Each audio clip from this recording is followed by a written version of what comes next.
అందుకోవడానికి డాక్టర్ చిన్నబాబు గారిని వేదిక మీదకి ఆహ్వానిస్తున్నాము. ఎక్సలెన్స్ ఇన్ హెల్త్ కేర్ అవార్డుని డాక్టర్ చిన్నబాబు గారికి అందించాల్సిందిగా ఆంధ్రప్రదేశ్ గవర్నర్ గౌరవనీయులు అబ్దుల్ నజీర్ గారిని, అలాగే శ్రీమతి వైఎస్ భారతిరెడ్డి గారిని కోరుతున్నాము.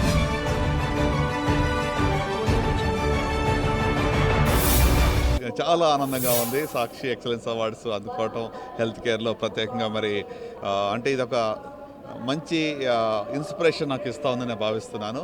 ఇంతవరకు కొంత సేవ చేశాం, ఇక ముందు ఇంకా ఎక్కువ సేవ చేయడానికి ఇది సహాయపడుతుందని భావిస్తున్నాను. ఈ యొక్క అవార్డుకి మరి ఇచ్చినటువంటి సాక్షి మీడియా గ్రూప్కి నాకు ధన్యవాదాలు. మెయిన్గా ఈ యొక్క అవార్డు నాకు వ్యక్తిగతంగా నేను చేసిందన్న దానికన్నా మా team work. So grace cancer foundation యొక్క సెల్ఫ్లెస్ వాలంటీర్స్ మరి గ్రామీణ ప్రాంతాలకు వెళ్ళి సేవ అందిస్తున్నారు. వారందరికీ కూడా నేను అంకితం చేస్తున్నాను. క్యాన్సర్ రహిత సమాజం చూడాలని ఒక గొప్ప ఉద్దేశంతో రాను రోజుల్లో మరింత పని చేస్తానని చెప్పి మరి ఈ యొక్క మీడియా ముఖాలుగా నేను చెప్పాలని ఆశపడుతున్నాను. రానున్న రోజుల్లో మీ లక్ష్యం ఏంటి సార్? ప్రత్యేకంగా క్యాన్సర్ గురించి చూసినట్లయితే ఇటీవల సంఖ్య పెరుగుతూ ఉంది. సో మరి దీన్ని తగ్గించడానికి, క్యాన్సర్ యొక్క ఇన్సిడెన్స్ తగ్గించడానికి మరింత కృషి, అంటే వచ్చే సంవత్సరంలో 1,00,000 మందికి క్యాన్సర్ స్క్రీనింగ్ చేయాలని మేము భావిస్తున్నాం.